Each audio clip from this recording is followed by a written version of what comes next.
అది సూర్యాస్తమయంలోపు. అతన్ని కలవటానికి నేను పుష్పక విమానంపై ప్రయాణం చేస్తున్నప్పుడు ఆ రాముడు నా వైపుగా రావడం నేను చూశాను. తన యొక్క అశ్వం మీద వస్తూ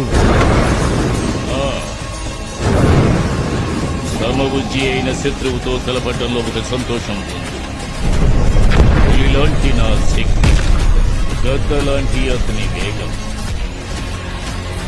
యుద్ధ భూమి రావణ యుద్ధ రంగంగా మారింది. రెండు సైన్యాలు మా యుద్ధ ప్రేక్షకులు. కానీ ఒక సన్యాసి ఒక రాజుని ఎలా ఓడించాడో తెలియడం లేదు. ఒక సామాన్య మానవుడు అతి పెద్ద అమర రాక్షసుణ్ణి ఓడించాడు. మరణాన్ని నా కళ్ల ముందే కదిలేలా చేశాడు.